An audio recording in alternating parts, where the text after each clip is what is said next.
Assalamualaikum warahmatullahi wabarakatuh. Nama saya Mesajina Ramadan dari Sekolah SMKN 36 Jakarta dengan jurusan AI Agribisnis Ikan Hias kelas 11, sedang berada di ujung Menteng, Balai Benih Ikan Hias. Sedang mendapatkan tugas di ikan nila hitam. Saya akan menunjukkan teknik pembesaran larva ikan nila hitam. Sebelum itu saya akan berdoa sebelum berangkat PKL.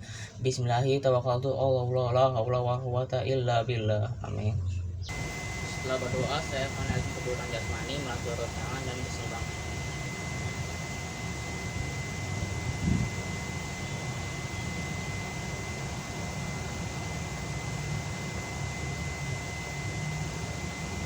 Manfaat utamanya meliputi penguatan otot dada, bahu, tricep, dan otot inti core, perbaikan postur tubuh, peringatan serangan jantung, dan pembakaran kalori.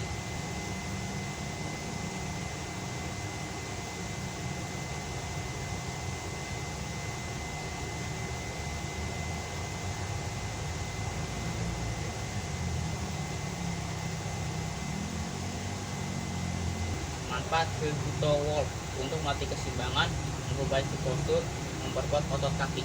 Saya akan menjelaskan mengapa budidaya dan perdagangan ikan hias berkembang di Indonesia. Budidaya dan perdagangan ikan hias di Indonesia berkembang pesat didorong oleh KM biodiversitas yang mencapai ribuan spesies endemik. Sektor ini menjadi pilar penting dalam ekonomi kreatif dan kewirausahaan aquaculture, di mana Indonesia bersaing ketat sebagai salah satu negara pengekspor ikan hias terbesar di dunia. 1. Perkembangan budidaya ikan hias. Sektor sentra produksi. Usaha budidaya terkonsentrasi di daerah yang didukung oleh sumber daya air berkualitas dengan 5 wilayah produsen terbesar meliputi Jawa Timur, terkenal sebagai sentra ikan koi, Jawa Barat, DKI Jakarta, Banten, dan DI Yogyakarta.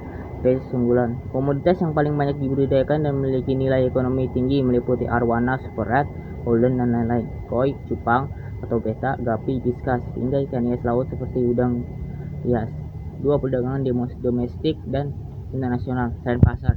Perdagangan global kini semakin menekankan pada keberlanjutan dan keterlacakan traceability, di mana hasil budaya lebih diminati daripada tanaman alam demi menjaga kelestarian ekosistem. Negara tujuan ekspor. Pasar utama ikan hias Indonesia menjangkau kawasan Asia, Amerika, dan Eropa, dengan negara importir terbesar antara lain Amerika Serikat, Tiongkok, Jepang, dan Singapura. Saya akan menjelaskan tantangan utama industri perikanan di Indonesia. Tantangan utama industri perikanan Indonesia adalah menyeimbangkan eksploitasi ekonomi dengan keadaan sosial dan kelestarian lingkungan. Industri ini harus mampu mengentaskan kemiskinan nelayan tradisional, menekan praktik perusakan lingkungan atau overfishing, dan memastikan distribusi kesejahteraan yang merata hingga ke pelosok Nusantara. Terdapat 2 tantangan utama dalam pengembangan sistem budidaya di Indonesia. 1. Ketersediaan benih berkualitas. 2. Ketersediaan pakan dengan bahan baku lokal. The first challenge, focus on seed availability, is quite vital because the seeds are the beginning of the production chain. The seed requirements are not only quantitative, qualitative aspects, which determine whether the seeds are superior and of high quality, are also crucial. Currently, the government through Research Center and the Research Center has been able to produce high-quality seeds, even with specific pathogen-free and specific pathogen-resistant, to prevent the disease outbreak. However, to meet the increasing demand, the involvement of the public and the private sector is essential. An active role is expected in establishing and developing seed centers that can produce large quantity of high-quality standardized and sustainable seed according to the need of farmer. Tantangan kedua adalah ketersediaan pakan dengan bahan baku lokal. Hal ini bertujuan agar nilai produksi ikan budidaya kita dapat bersaing dengan produksi negara tetangga yang diperkirakan akan turut meramaikan pasar lokal. Sebagai akibatnya dibukanya keran perdagangan bebas dalam kerangkaan ASEAN Free Trade Area di tahun 2015 ini. Ketersediaan pakan menjadi penting karena hampir 60% biaya produksi berasal dari pakan, sehingga pakan menjadi bagian yang tidak terpisahkan. Permasalahan tentang pakan timbul karena sebagian besar bahan baku pakan seperti feed binder, fish oil, fish feed blood, worm, and fish meal masih dalam status impor. Kondisi ini tentu saja menjadikan nilai produksi ikan budidaya kita sangat tergantung terhadap fluktuasi nilai pakan. Keinginan untuk memproduksi pakan dengan bahan baku lokal terhambat oleh iklim global yang menyebabkan gagal panen pada komoditas jagung, gandum, atau kedelai sebagai sumber utama protein pada pakan. Hambatan lain juga datang dari fluktuasi nilai tukar rupiah yang menjadikan banyak produsen fish meal dan fish oil di Indonesia lebih tergiur untuk melakukan aktivitas ekspor daripada menjadi penyedia bahan baku untuk produksi pakan ikan lokal. Di ini letak kearifan lokal pemerintah sangat diharapkan, khususnya dalam membatasi kuota ekspor bahan baku pembuatan pakan dan membebaskan biaya masuk untuk memenuhi kekurangan bahan baku perbuatan pakan. Pembesaran 1. Saya menyerok larva ikan nila yang berada di kolam induk untuk menghindari larva dimakan oleh indukan yang lain ke kolam pembesaran untuk mendapatkan hasil yang diinginkan. Nila buat TO 3-4 cm 70 hari 2 bulanan.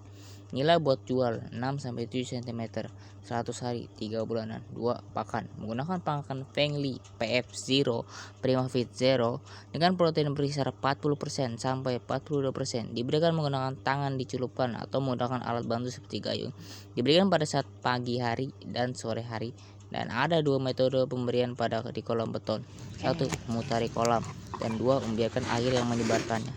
Kedua metode tersebut digunakan memutari kolam ketika larva ikan nila masih mencar dan membiarkan air yang menyebarkannya ketika larva ikan nila berkumpul di satu titik pemberian pakan. 3. Kolam. Di sini saya melakukan pembesaran kolam nila dengan kedalaman 1,8 meter, panjang 40 meter, lebar 28,5 meter dengan luas 1142 meter persegi dengan sistem pengairan paralel.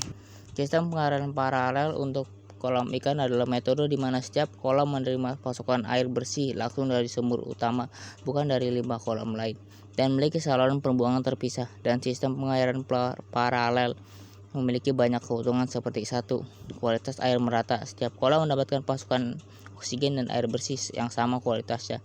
2. Mencegah penularan penyakit. Jika satu kolam terserang penyakit, airnya tidak mengalir ke kolam lain sehingga risiko kontaminasi silang dapat dihindari. 3. Manajemen fleksibel. Anda dapat menguras, menebar benih, atau memani ikan pada satu kolam tanpa mengganggu aktivitas di kolam lainnya. Saya menghitung jumlah larva yang saya dapatkan selama 3 hari dengan menggunakan data bivariat. Apa itu data bivariat? Data bivariat adalah kumpulan data yang terdiri dari 2 variabel yang diamati atau diukur secara bersamaan untuk setiap subjek atau objek, yang dimana pada hari ke-1 mendapatkan 256, hari kedua mendapatkan 176, hari ketiga mendapatkan 137. Ide kreatif atau saran dari saya terhadap marketing BBI Ujung Menteng adalah di era scroll daripada saat ini, saya punya ide BBI Ujung Menteng untuk mempunyai media sosial seperti TikTok atau Instagram untuk menarik kalangan baru dan bisa mengirim jarak jauh. Terima kasih telah menonton video kali ini. Jika ada salah kata mohon dimaafkan. Wassalamualaikum warahmatullahi wabarakatuh.